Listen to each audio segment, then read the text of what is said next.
السلام علیکم ورحمۃ اللہ وبرکاتہ۔ وعلیکم السلام ورحمۃ اللہ وبرکاتہ۔ نحمدہ ونصلی علی رسولہ الکریم، اما بعد۔ آج ایک اہم موضوع کے تحت گفتگو اور ڈسکس کروں گا میں انشاءاللہ، ایک ایسا موضوع جس سے جو موضوع کے ہمارے لیے زندگی کا ذریعہ نجات بن جائے، کیونکہ آج اس دور میں ہر ایک شخص، چاہے وہ علماء ہو، چاہے وہ مفتی ہو، یا چاہے وہ عام انسان ہو، ہر ایک شخص اس چیز سے جڑا ہوا ہے، اور وہ چیز ہے سود۔ یہ ایک ایسا عام ہو گیا ہے ہماری زندگی میں سود، جس سے کہ کیا ہے، کوئی انسان بچ ہی نہیں سکتا۔ ہر ایک انسان کسی نہ کسی طریقے سے اس چیز میں جڑا ہے، لیکن انشاءاللہ تبارک و تعالی آج آپ کے سامنے چند مختصر انداز میں چند باتیں آپ کے سامنے میں پیش کروں گا، تاکہ آپ اور سننے والے لوگ اس کو سن کر کے اگر اس سے بچ جائیں تو اللہ تبارک و تعالی اس کو ہمارے لیے ذریعہ نجات بنائے۔ دیکھیے، سب سے پہلے اللہ تبارک و تعالی نے جو سود کو حرام قرار دیا ہے، تو سود یہ عربی لفظ میں اس کو ربا کہتے ہیں، ربا۔ تو آپ کو سود سمجھنے سے پہلے ربا کو سمجھنا ہوگا۔ ربا دو قسم کا ہوتا ہے، ایک ربا النسبیہ اور دوسرا ربا الفضل۔ ربا دو قسم کا ہے۔ ربا نسبیہ کو ربا القرآن بھی کہا جاتا ہے، یعنی ربا القرآن، ربا القرآن، اور ربا الفضل کو ربا الحدیث بھی کہا جاتا ہے۔ ربا نسبیہ کی حرمت جو ہے وہ قطعی ہے، کیونکہ جب قرآن اس کو کہا جا رہا ہے تو قرآن میں جو اس کو حرام ہونا ایک دم بالکل ثابت قرار دیا گیا۔ اور ربا نسبیہ کے ربا الفضل، ربا نسبیہ ربا الفضل کی حرمت جو ہے وہ ظنی ہے، یعنی اب اس کو حدیث میں اس کا ثبوت کیا گیا ہے، اس لیے اس کو کیا ہے، ظنی طور پر بیان کیا گیا۔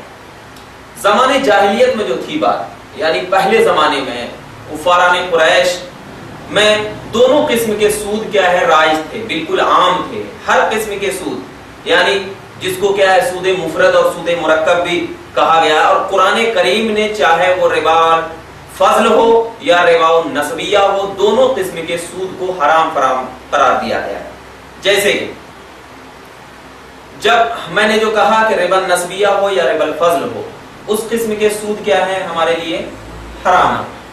مثال کے طور پر ربا نسبیہ کا کیا مطلب ہے، اور ربا الفضل کا کیا مطلب ہے، اور سود مفرد کا کیا مطلب ہے، سود مرکب کا کیا مطلب ہے، اس کو میں بیان کر دوں۔ سود مفرد یہ ہے کہ ایک شخص کو کسی دوسرے شخص کسی دوسرے شخص کو ایک معین مدت کے لیے ایک معین رقم قرضے سے دے، یعنی کوئی شخص ہے، اس کو کیا ہے، ایک معین مدت، ایک مخصوص مدت کے لیے کوئی قرض دیا اور پوری مدت ہونے کے بعد اس معین رقم سے زیادہ اس نے اس سے پیسہ لیا۔ جیسے کہ مثال کے طور پر زید نے بکر کو 6 مہینے کے لیے 1000 روپے دیا، جب 6 مہینہ گزر گیا تو اس سے 1200 روپے لیا، تو یہ جو 1000 کے اوپر 200 روپے لے رہا ہے، تو یہ سود مفرد ہے، اس کو بھی قرآن کریم نے حرام قرار دیا۔ جیسے کہ احکام القرآن جلد 1 صفحہ نمبر 465 میں امام ابو بکر بن علی الرازی جساس نے فرمایا کہ سود کی وہ شخص جس کو عرب جانتے ہیں اور اس پر عمل کرتے تھے، وہ یہ تھی کہ درہموں اور دیناروں کو ایک معین مدت کے لیے کسی کو قرض پر دیا جائے، اور مدت پوری ہونے کے بعد اصل رقم پر باہمی رضامندی سے ایک زیادتی بھی وصول کی جائے، تو یہ سود مفرد ہے۔ اور سود کی جو دوسری شکل ہے، جس کا اس دور میں بہت زیادہ رواج ہے، وہ کیسے؟ مثال کے طور پر اگر کسی نے زید نے بکر کو 1000 روپے دیا اور معین کر دیا کہ مہینے تمہیں 100 روپے بننا ہے، جیسا کہ آج کل کے دور میں یہ چل رہا ہے کہ اگر کسی شخص نے بینک سے روپیہ لیا، بینک سے روپیہ لینے کے بعد قرض پر لیا، تو بینک کو کیا ہے، ہر مہینے بندھنا پڑتا ہے، 12%, 14%, جتنا بھی پرسنٹیج ہو بننا پڑتا ہے. اور اگر وہ شخص 1 مہینہ تک نہ بن پائے تو بینک کیا ہے اس سے دوسرے مہینہ اس سے زیادہ بنواتی ہے. تو ایسے ہی یہ سود مرکب ہے، جس کو کہ امام فخر الدین رازی علیہ رحمۃ و رضوان نے اپنی کتاب مفاتیح الغیب المعروف بتفسیر کبیر جلد 2 صفحہ نمبر 351 میں ارشاد فرمایا کہ ربا النسبیہ وہ چیز ہے جو زمانے جاہلیت میں مشہور تھی. اہل عرب کسی شخص کو ایک معین مال اس شرط پر دیتے کہ وہ ہر ماہ ایک معین رقم ادا کرے گا، اور جب مدت پوری ہو جاتی ہے تو اس سے اصل رقم کا مطالبہ کرتے. اگر وہ ادا نہ کر سکتا تو شرح سود میں زیادتی اور مدت ادائیگی میں توسیع کر دیتے، یعنی زیادہ لیتے. مطلب سمجھ میں؟ تو ایک سود، یہ دونوں قسم کے سود کو اللہ تبارک و تعالی نے اپنی قرآن میں حرام فرما دیا.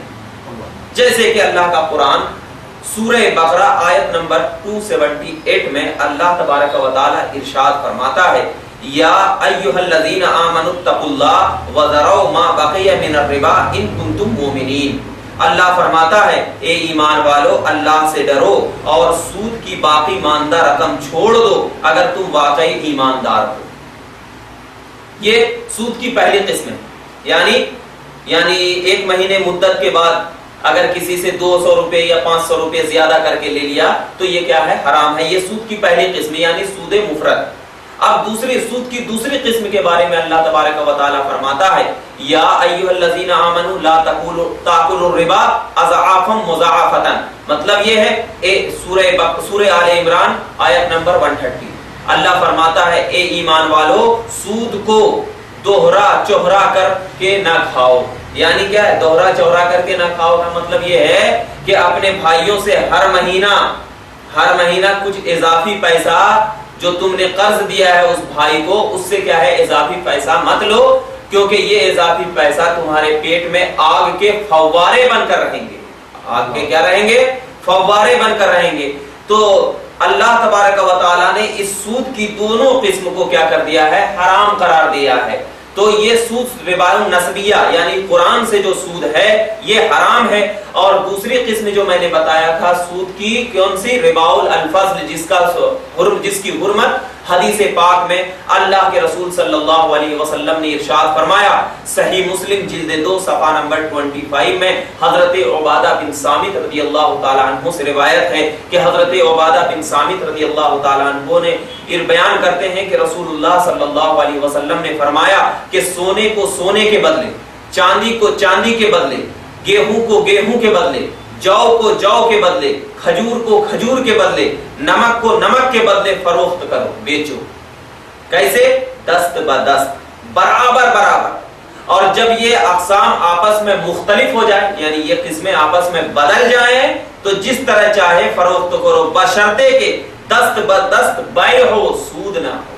بدست زیادہ نہ، برابر برابر بیچو. اگر اس سے ایک زیادہ بھی آپ نے لے لیا یعنی آپ نے 1 تولہ سونا آپ کے پاس ہے تو اس 1 تولے سونے کو 1 تولے سونے کے بدلے میں خرید و فروخت کر سکتے ہیں. ایسا نہیں کہ آپ کا 1 تولہ سونا 24 کیرٹ کا ہے. آج کل کے دور میں بولتے ہیں نہیں میرا سونا 24 کیرٹ کا ہے، تمہارا سونا کیا ہے 22 کیرٹ کا ہے تو لہٰذا میں زیادہ لوں گا. تو ایسا بھی نہیں، سونے کو سونے کے بدلے برابر برابر، اس میں ذرہ شرح سود نہ ہو، کیونکہ اگر ذرہ شرح سود بھی ہوا تو وہ چیز ہمارے اوپر کیا ہو جائے گی؟ حرام ہو جائے گی. اب جب حرام ہو جائے گی تو ان تمام سودی کاروبار جو ہمارے لیے ہے اللہ تبارک و تعالیٰ نے بہت زیادہ معصیت کے ساتھ ذکر فرمایا ہے. کیا اللہ تبارک و تعالیٰ قرآن میں فرمایا بہت زیادہ وعیدوں کے ساتھ کہ سود ہمارے اوپر کیا ہے؟ حرام ہے، جس سے آج ہم تمام لوگ نہیں بچ پا رہے ہیں.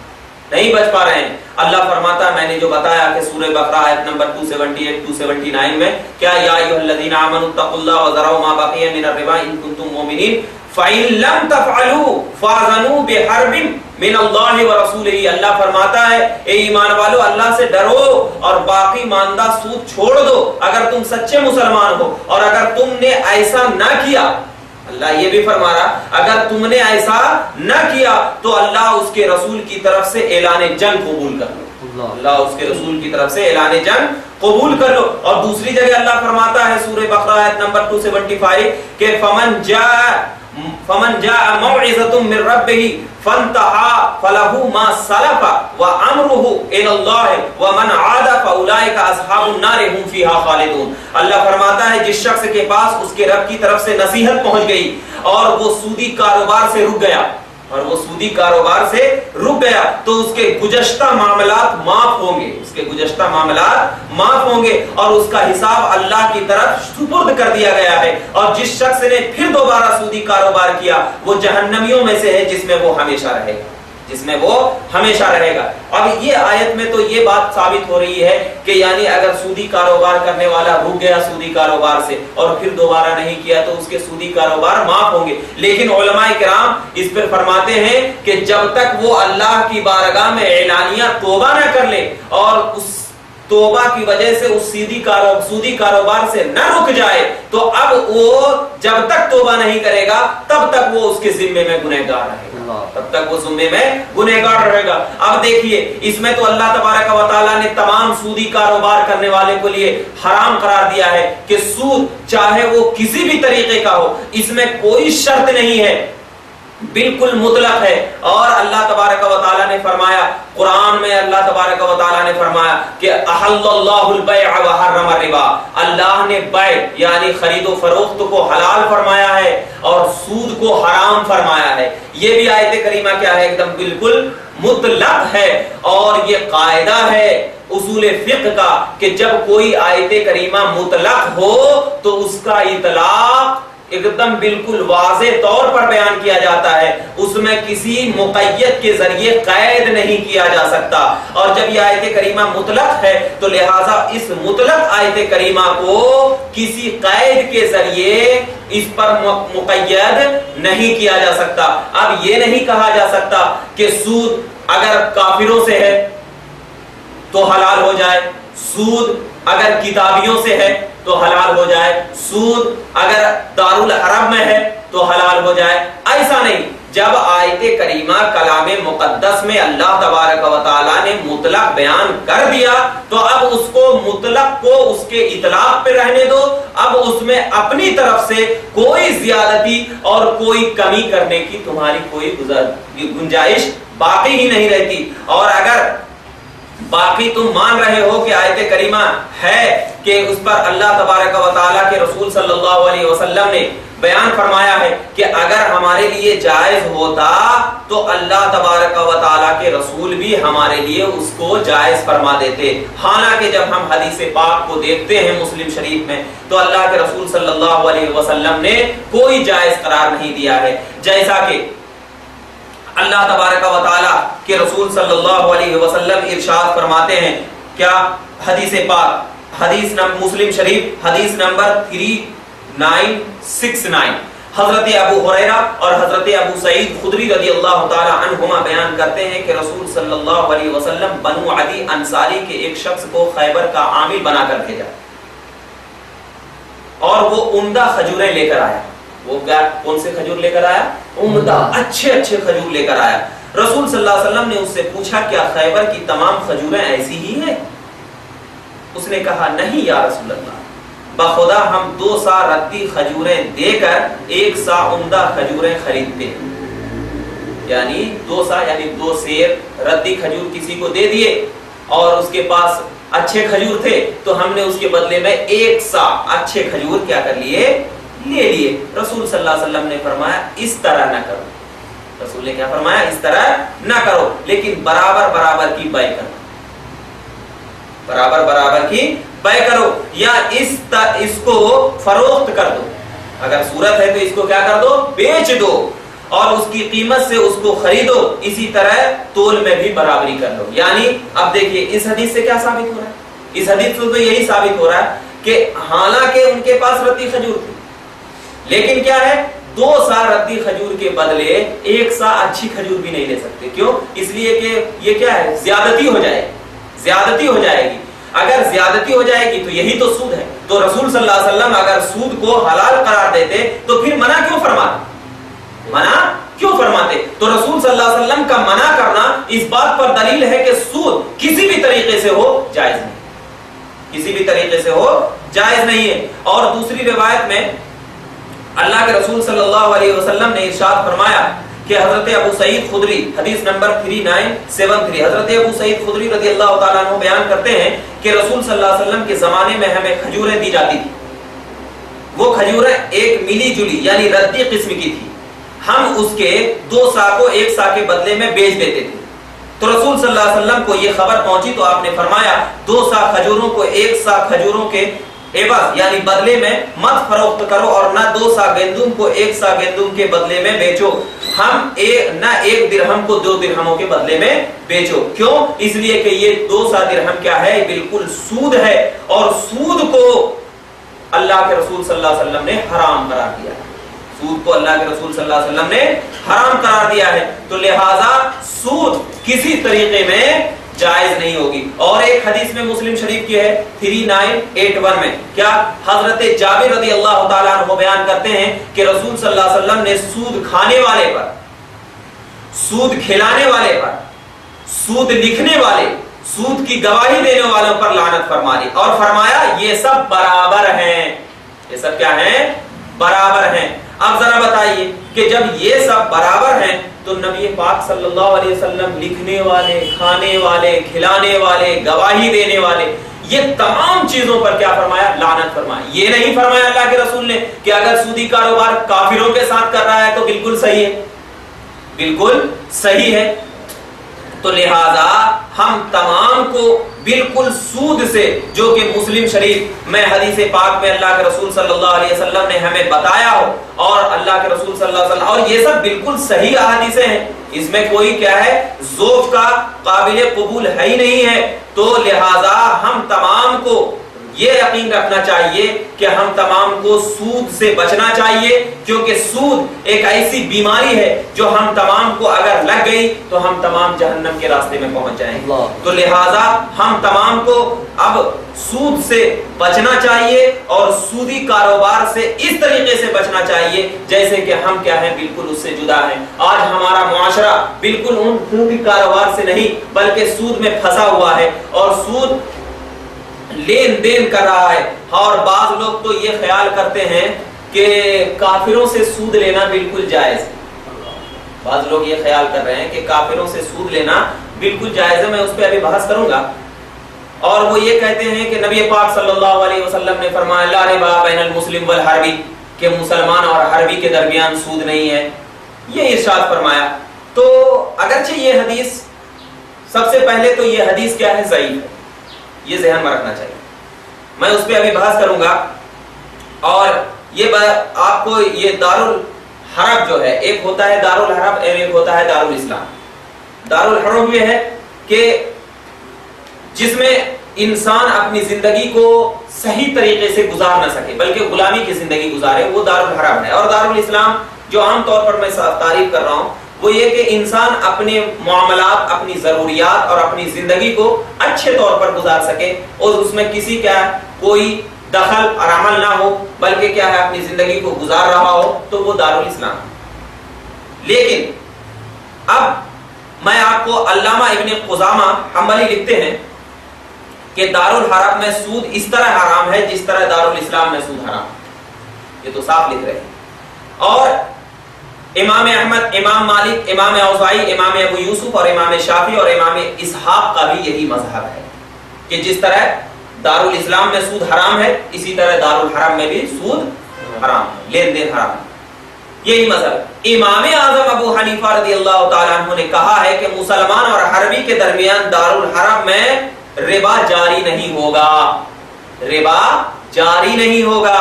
ان سے ایک روایت یہ بھی ہے کہ 2 شخص دارالحرم میں مسلمان ہو گئے اور تو ان کے درمیان ربا نہیں ہوگا، ان کے اموال مباح ہیں۔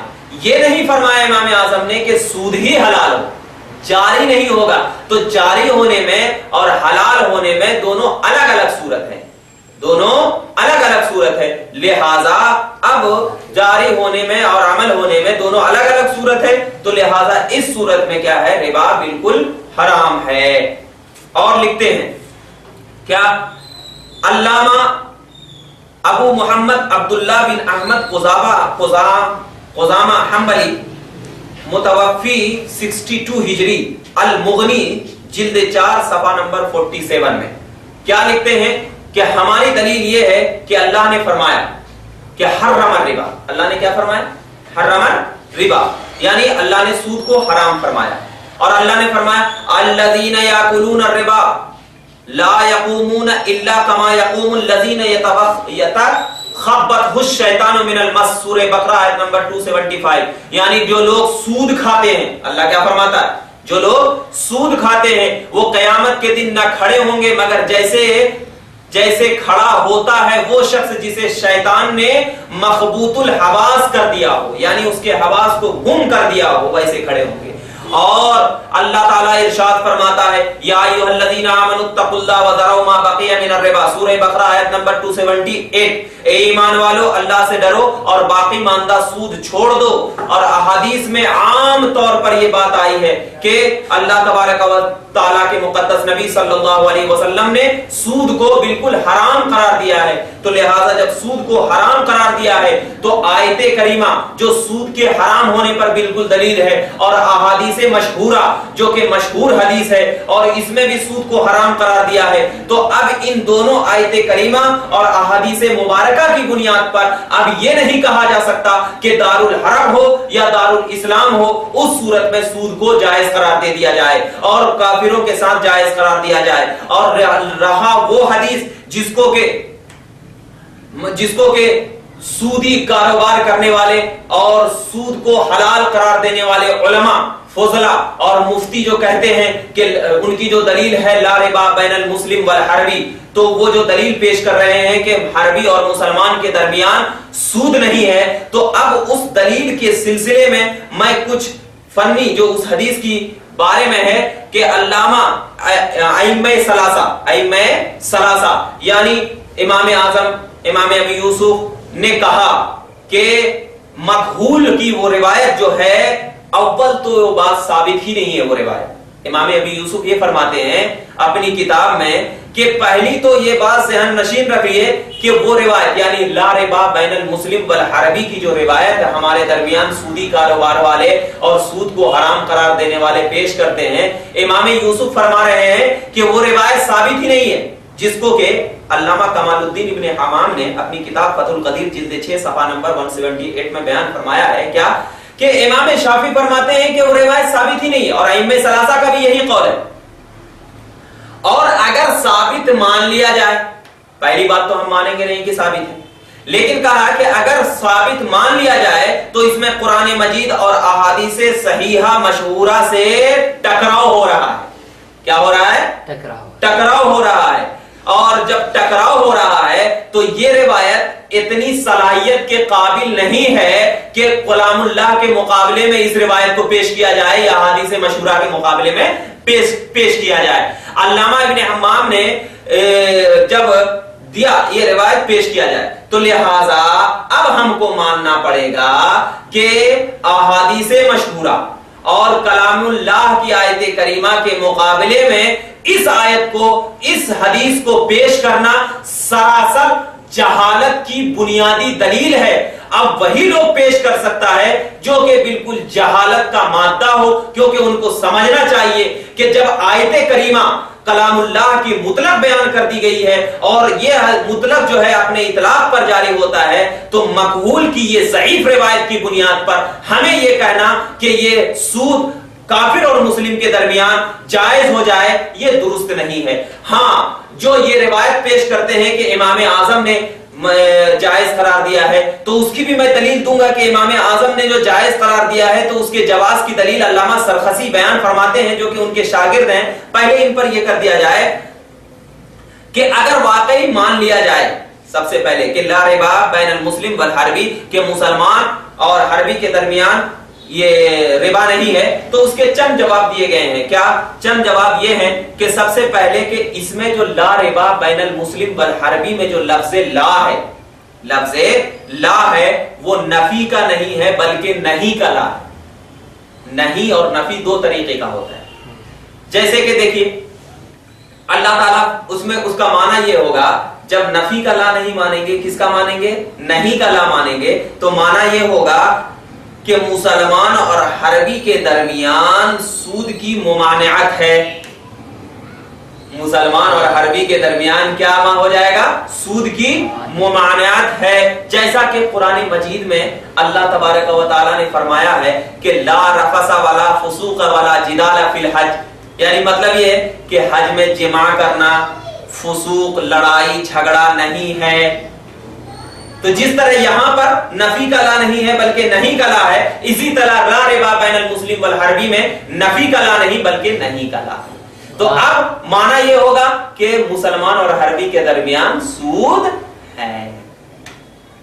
اب سودی کاروبار کرنے والے کو دیکھنا چاہیے کہ ہم جو بیان کر رہے ہیں نبی پاک صلی اللہ علیہ وسلم نے جو فرمایا ہے، اب وہ کوئی چیز ہم کو روکتی نہیں ہے۔ ہاں ایک چیز جو ہے، اب یہ جو بتایا گیا حدیث پاک میں، کیا حضرت شمس الائمہ محمد احمد سرخسی نے بیان فرمایا ہے المبسوط جلد 14 صفحہ نمبر 58 میں کیا فرمایا ہے کہ نبی سلیم صلی اللہ علیہ وسلم نجران کے نصارہ کی طرف لکھا، کیا لکھا کہ جس شخص نے سود لیا ہمارے اور اس کے درمیان کوئی عہد نہیں۔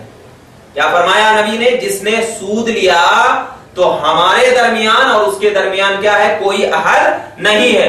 اور مجوس ہجر کی طرف لکھا کہ تم سود چھوڑ دو یا اللہ اور اس کے رسول سے اعلان جنگ قبول کر لو، یا اعلان جنگ قبول کر لو۔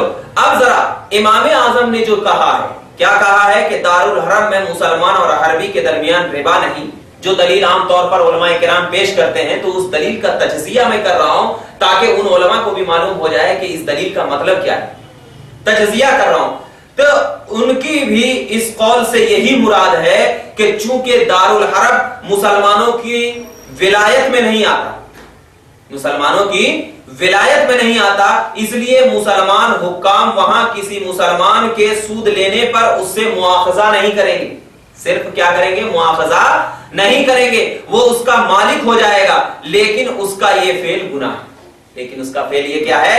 گناہ ہے، اور اس پر اخروی عذاب کا مستحق ہے۔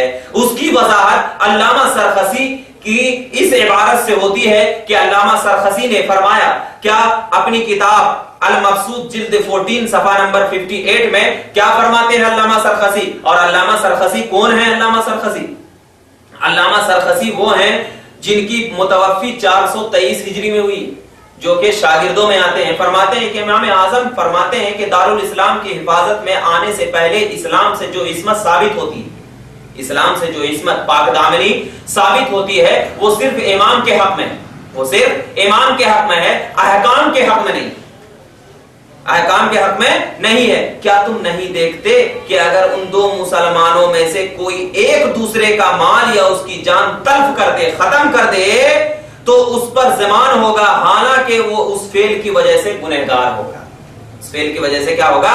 گنہگار ہوگا۔ دراصل احکام میں عصمت صرف دارالاسلام میں رہنے سے ہوتی ہے، نہ کہ دین کی وجہ سے، کیونکہ دین تو حق کے شرع کے لحاظ سے ان لوگوں کو روکتا ہے جو اس دین کا اعتقاد رکھتے ہیں، اور جو اس کا اعتقاد نہیں رکھتے ان کو نہیں روکتا۔ تو لہذا اس روایت سے یہی بات ثابت ہو گئی کہ اگرچہ یہاں پر سود لینا اس کے لیے جائز ہو، لیکن کیا ہے؟ سود سے اس کو گناہ اخروی میں ملے گا۔